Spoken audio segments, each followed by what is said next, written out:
look at your garden.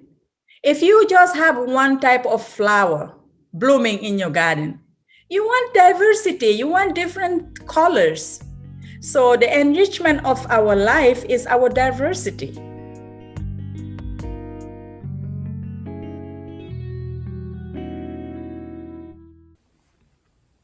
Hello everyone, welcome back to my channel, Reflections by Lily. Thank you so much for joining us today. In this video, we will be having a more deep and solemn conversation surrounding racism and police brutality. I will be joined by the lovely Miss Kadiatou Diallo. She is the mother of Amadou Diallo, a man that died in February of 1999. He was standing in a vestibule of a building and 4 plainclothes police officers approached him and shot him 41 times. They assumed that he was carrying a gun and they thought he was acting suspicious. In reality, he was just holding a wallet and a pager.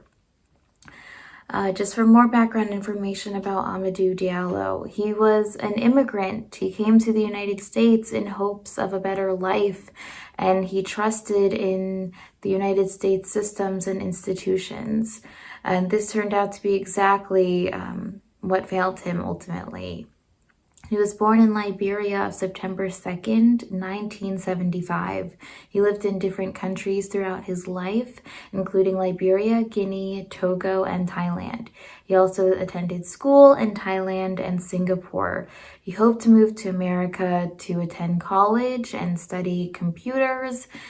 He first settled in the Bronx and worked multiple jobs to save up for school. By the time he finally saved up enough money to attend college, his life was taken away from him by these police officers. In this video, Miss Kadiatou Diallo and I will be discussing Amadou's story. We will also be discussing her story and her experiences immediately following his death. I really appreciate her vulnerability to talk about her truth on this channel. She is such a strong and brave woman, and her being on my channel means the absolute world to me. One more thing before we get started. So sorry, I just want to give you guys some background information into how I met Miss Diallo. So I met her at one of a series of events featuring the Mothers of the Movement at my school. So the Mothers of the Movement are a group of Black women whose sons got murdered by police officers. So at these events, they told us their stories, and it was really a thought-provoking and deep and meaningful series of events to go to. And I met her specifically at a dinner, and I got to sit with Miss Kadiatou Diallo and a few other girls from an organization that I'm in, and we got to have a very small, intimate discussion together, and she told us her story, and it was so meaningful to be able to sit next to her and have her tell her story to us as a small group. And that was just such a deep and crucial conversation to be had, and I'm so thankful that I had the opportunity to meet with her and to attend those events and to learn about these experiences of these mothers. So to that, I thank my school's program for doing this, and I also am so thankful to have her on my channel to tell her story to you all. So without further ado, we can get started. So the first question that I ask her is, what was it like being with the Mothers of the Movement and working with them? So this is what she has to say about it, and then we'll continue on with the rest of the interview now. I am here with Miss Kadiatou Diallo. So thank you so much for joining me on my channel. It's my honor to be with you, Lily. Thank you for having me. What was it like for you being with the Mothers of the Movement? It was last year, I remember, in November, and I joined with the group of my sorority sister that we always say is a club no one wants to be part of. Yeah. But because of the loss that we all shared and the grief and the pain, we connected and uplifted each other. So it was a very beautiful and special event to be at Rutgers and to share the stories of our children, our loved ones being robbed from us for no reason. Yeah.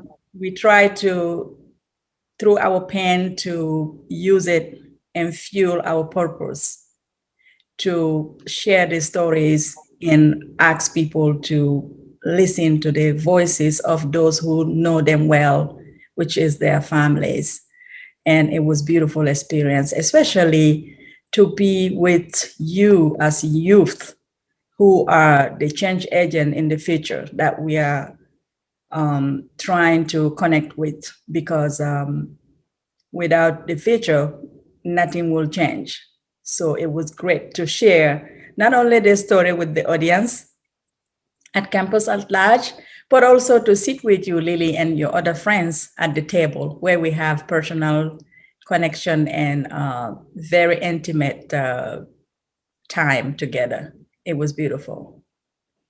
Yes, that discussion with you was taught me so much, and I at first I wasn't sure like what was the best way to approach the discussion, or I wanted to make sure that it went smoothly, but you and just sharing your story and being so vulnerable with us about your experience was just so meaningful to me and the other ladies that were there with me, and it just was such a reflective experience for us. And a few months or a few months down the road, now this discussion about police brutality hit the United States nationwide as well as around the world too, Yep. following the deaths of George Floyd and Breonna Taylor, and a Yep. number of others. So I just remember at that time where there were like all the protests and marches, like Black Lives Matter marches. I remember thinking back to my conversation with you and Mhm. just seeing how that had affected your life and your family's life, and just hearing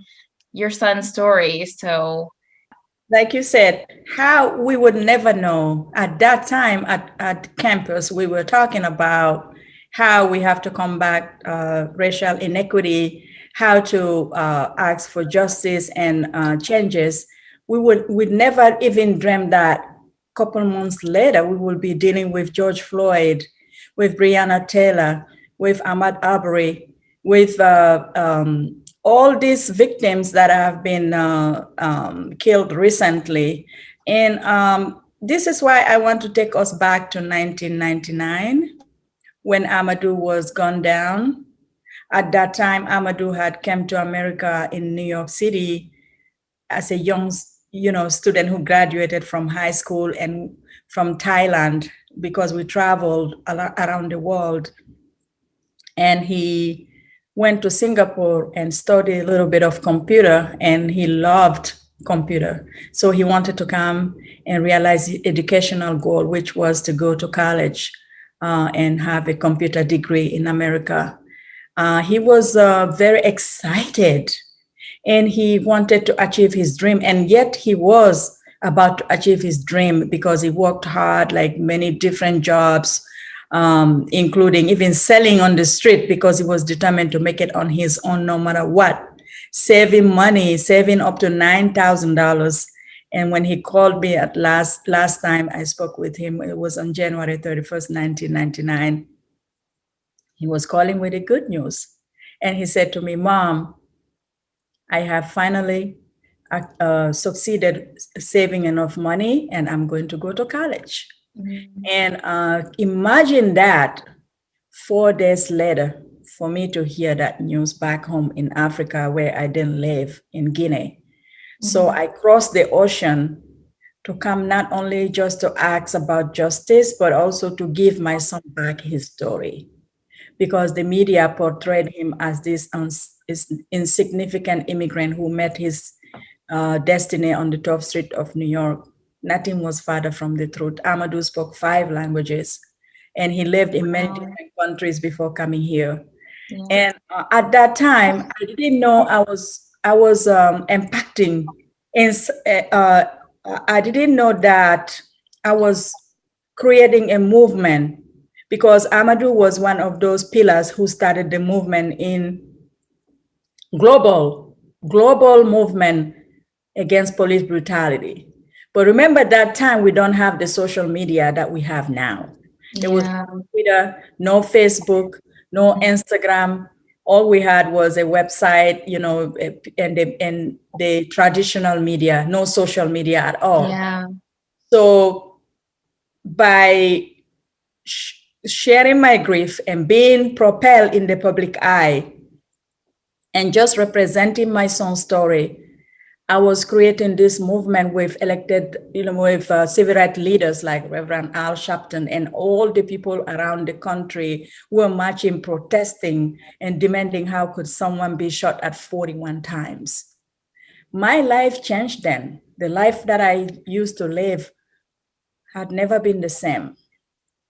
I have to change my residence because I decided to be in America to fight Mm. my child and other young coming generation. And I was so right. Unfortunately, many people has been killed after Yeah. Amadou. And this is why it's important for young people to continue to be engaged, to learn about history, and not just for the present, but to learn about the past, addressing the present and changing the future. I believe. Yeah. And I absolutely, I definitely thank you for all the work that you have been doing, and it's so relevant and important to our time now. And I definitely agree with you that, we it's yes, it is important to look at the present, but also we have to look at our past.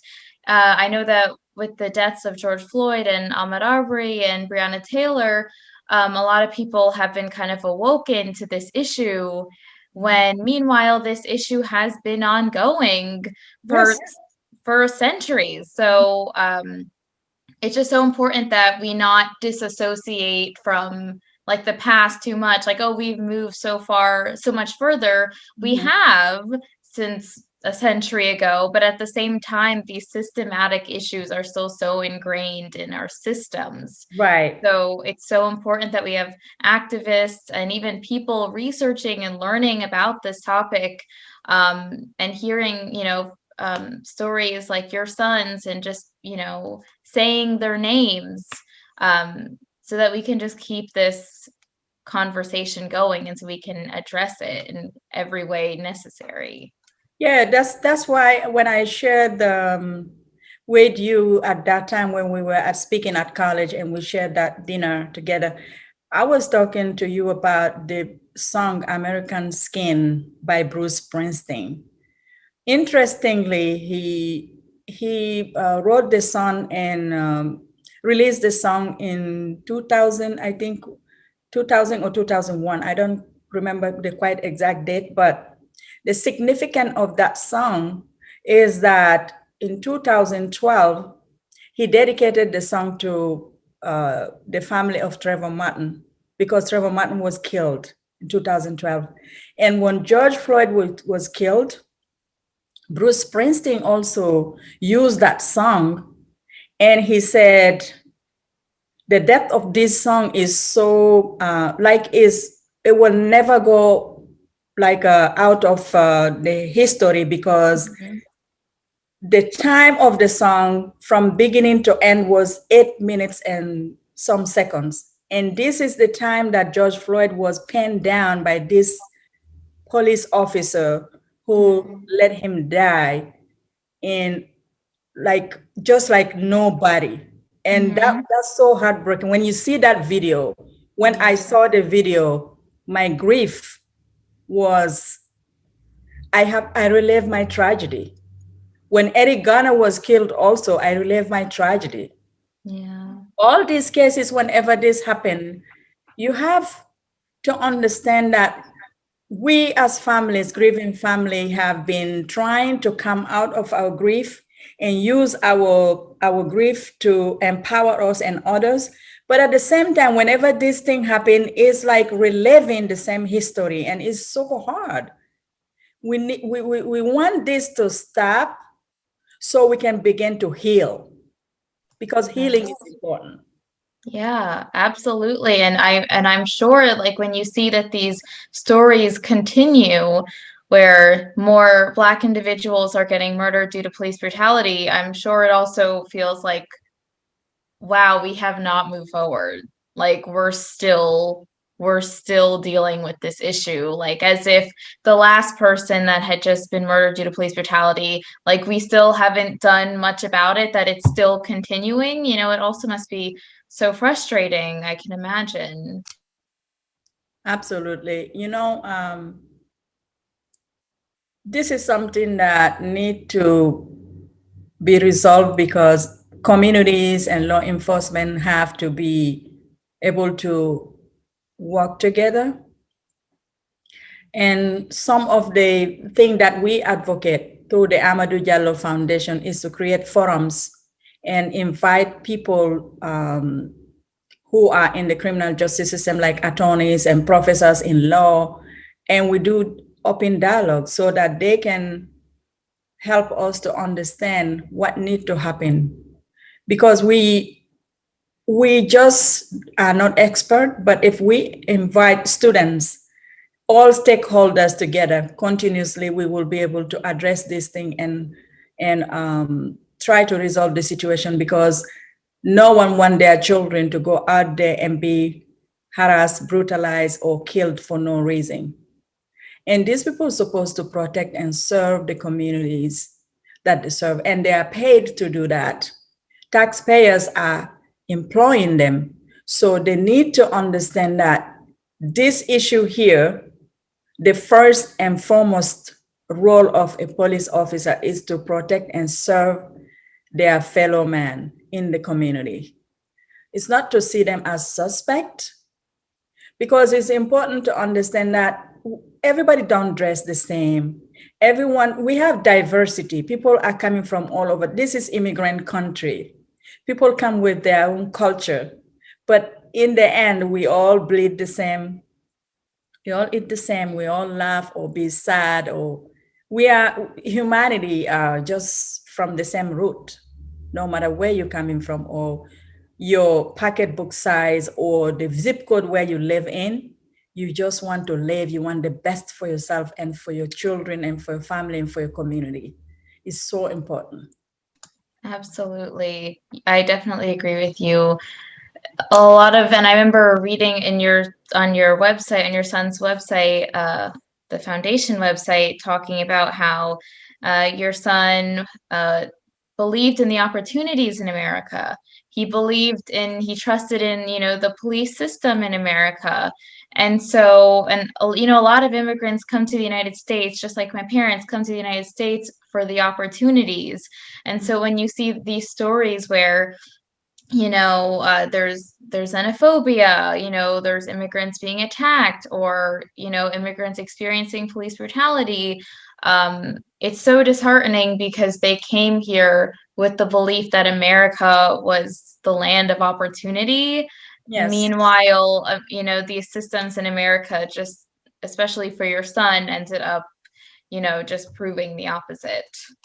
Yes, when Amadou came to America, he was very hopeful and he loved America, because even growing up, he used to watch all the basketball game. Michael Jordan was his idol. And Michael Jackson, oh my God, he used to dance, imitate Michael Jackson, and he would listen to Bruce Springsteen about Born in the USA. All this was his dream. And when he was ready to come, his grandma asked him, my mother, say, Amadou, you got to be careful in America. He said, no, Grandma, America is well organized. You don't have to be worried. Everything is fine. Because like his naivety, or even his love of America, does not even make him to have in the back of his mind that something cannot be right in America. He was so determined and so ready. And living in the Bronx also gave Amadou a connectivity with many different cultures. In the Bronx, you have Hispanic community, you have the African community, you have American community, Asian community. Everyone is a diverse, one melting pot. So sometime on Sundays, he used to come in the neighborhood and play even soccer, join the people in the field to play soccer. And he would watch the games, and he would talk about like a Super Bowl, everything. When he called home, he would be excited and telling us all about his dream and his excitement. At some point, though, at the beginning of his arrival here, couple weeks later, he was hired because he was good in computer, by a company dealing with distribution of computer. He was so tired because he would take inventory of the orders, and he would lift those boxes on his back to carry the boxes in the truck to deliver the merchandise on behalf of that company that employed him. He was so tired. And I was noticing on his sound when we talked, he would say, no, everything will be all right. He was taken back a little bit how the immigrant uh, person, upon arrival here, with all the excitement, the obstacle that this person can meet upon staying here. Amadou was struggling, but he would not tell me. He was struggling because he never worked those type of job all his life. Amadou was a privileged young man. Mm. We have the minimum to provide our children everything that they need. All he wanted to do was his to realize his dream in America. It's not like we are poor in Africa. He's coming here to work and save or send money back home like the media portrayed him. Mm. So I would tell him, Amadou, send me pictures. He would say, no, not now. So when I got to New York and I saw the pictures that the media was projecting, sometime he had like a red T-shirt on. He was so like a hunch like this. His like very desperate, and I was heartbroken. I would never forget seeing those images. When I compare his pictures from Africa and his pictures working hard in New York, I would see the light in his eyes are different, because here is a young man who want to make it on his own, but trying and struggling. In Africa, he was uh, just happy and normal. So you can see the story of the immigrant who come to push forward no matter what. It was everyone's story. That is why I said in my book, Amadou could be every man. When I published my book, I wrote about our background, our history, and people appreciated that. Before you open the book, you would think that you were reading about just police brutality and the 41 shots, but then you're reading about, no, you're not reading about that. You are reading about the history, because I wanted to give him back his story. Yeah. Although we talked about the shooting and a little bit about that, but the whole book was not about that. It was about our culture, about my growing up, Amadou's growing up, and I'm glad I did that because he was not portrayed in a very positive light in the beginning. It's interesting to hear about your experience with the media portrayals of your son, and how you're saying how you knew all the media portrayal of your son, like you knew a different picture, a different story than how they were trying to manipulate his image to look like. And as you mentioned, they would make him out to be an immigrant that's trying to make enough money to send back to his family, when in reality he came from privilege and was, educated and wanted to just follow his dreams. Mm-hmm. So my question to you is, how was like the media, publishing your son's story? How did that affect you, your family, and the grieving process, especially when you're seeing that what the media is putting out is not necessarily accurate or true to what you know of your son? I think that in the beginning, the whole media, it was a media circus. First of all, everyone wanted a piece of the story. And although they meant well, but the underline of the story, they changed the narrative, which was to portray Amadou, the stereotypical of the immigrant person in the media, was not something that in fact, I effectively tried to demolish that, because when you see the headline, you read complete, then it's almost like people got to accept that this young man was from Africa and he just moved to New York City and he never been in a big city before, and perhaps he don't even speak English. So that was something that I read, and I understood that I have work to do. I cannot just keep silent. Yeah. The power of the story is something that everyone should be aware of. One story can break someone's future.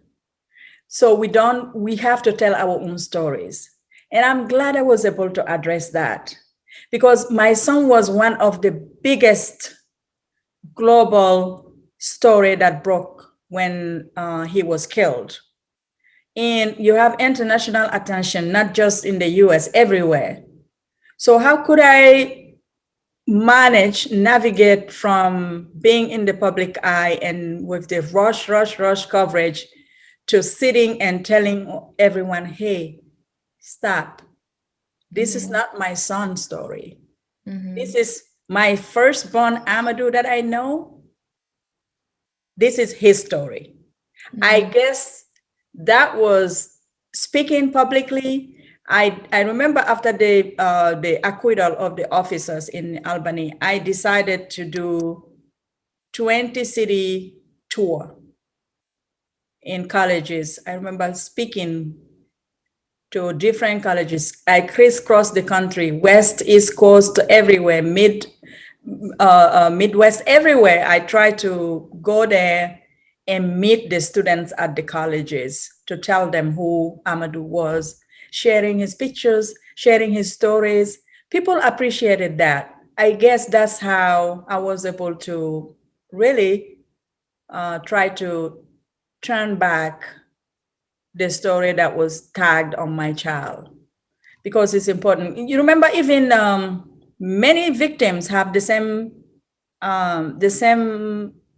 situation, because as soon as you hear about a victim being killed by law enforcement, immediately before the public can learn who this officer was, his if he has any complaint against him, if he has done this before, his past record would be sealed. They have these laws that protects them, but the loved one of yours will be scrutinized immediately. They will try to research whether that person had like criminal record or any past arrest, and they will project that in the media. Why that is? That is to suggest that law enforcement have to be upheld in higher standard, and then the victim got to do something. Otherwise, the victim could not have that happen to them. Right. Almost to try to justify. persuade, public opinion. Yeah.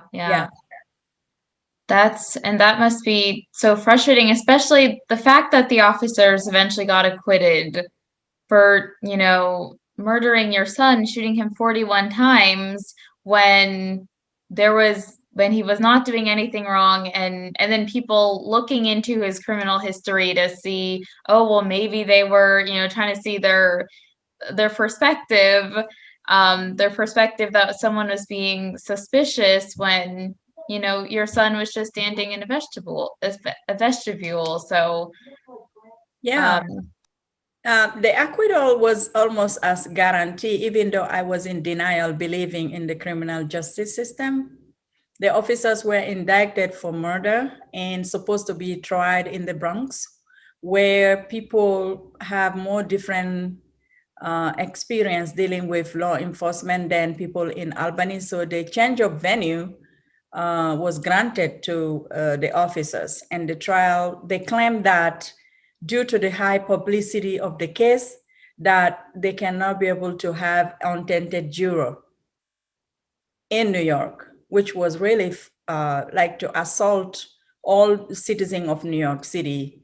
They moved the trial to Albany, where we traveled and attended every day. wow. So Amadou was blamed for his own death.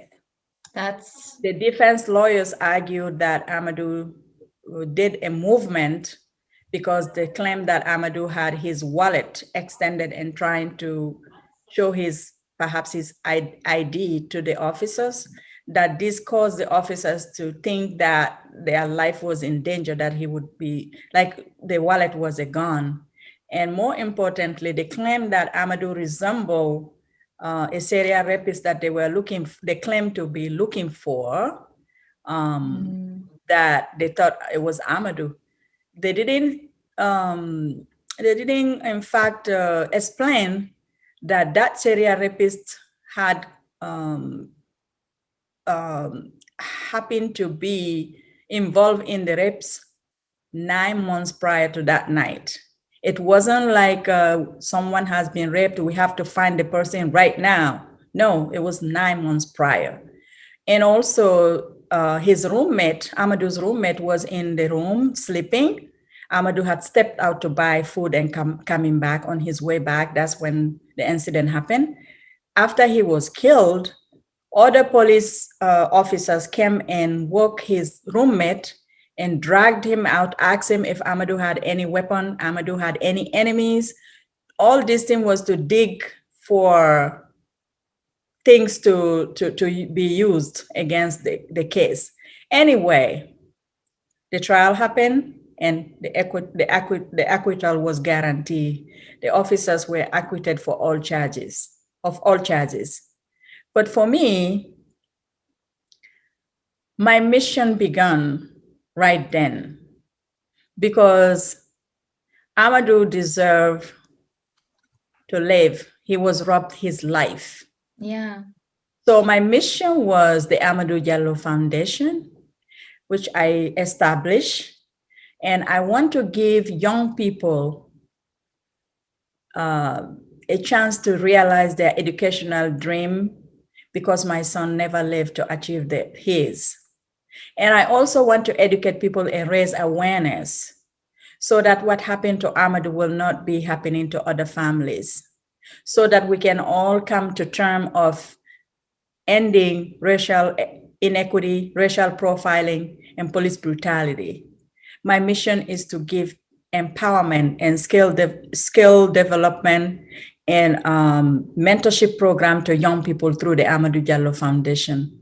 Ever since then, when I published My Heart Will Cross This Ocean to Tell Our Story, I established the foundation and I went back home in Africa. I built an education center to give computer literacy access to young people back home in Guinea because Wow. I think that is important to bridge the US and Africa mission to connect people, young people. So that has been my mission, to speak out the best as I can, because just being there and being sad about the outcome of the verdict is destructive.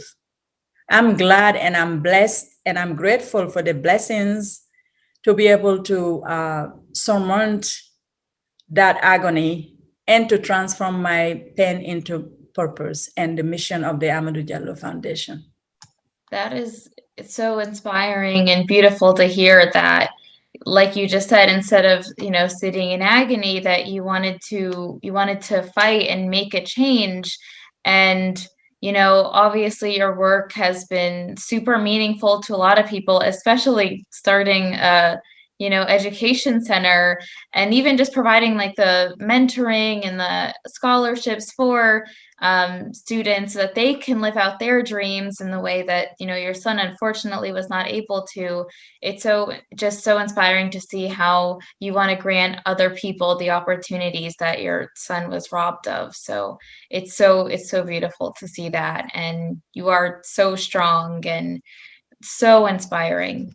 So Absolutely. Amadou was this young man who was very humble and he loved people and he loved to help.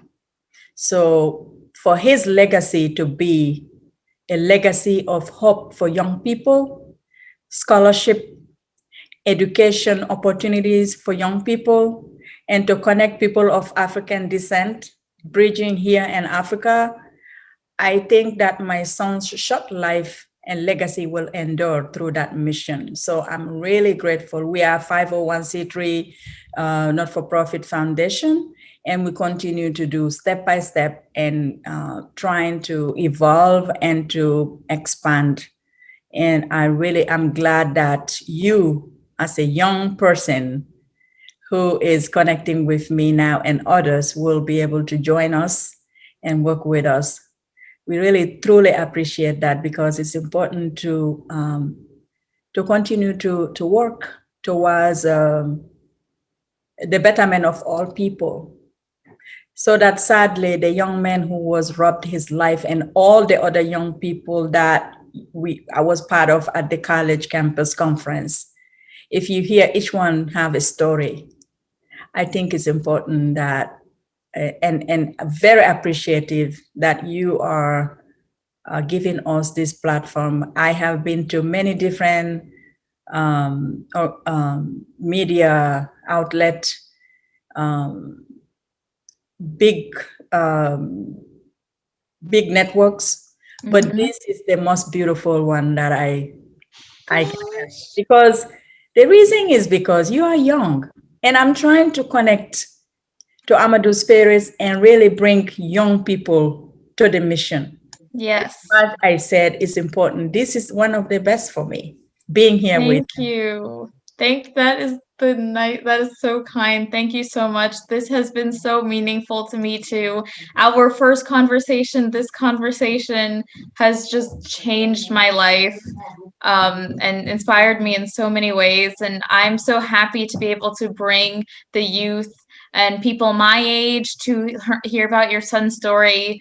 I know that the most recent deaths were the popularized stories, but it's so important to say everyone's name and to just consider like how this has been happening for centuries. This happened 2 decades ago. So yes, it's so important and so meaningful to be able to do this and to have you help me in doing this. So yes. thank you. This Thank is you. this is Amadou last words. Mom, I'm going to college.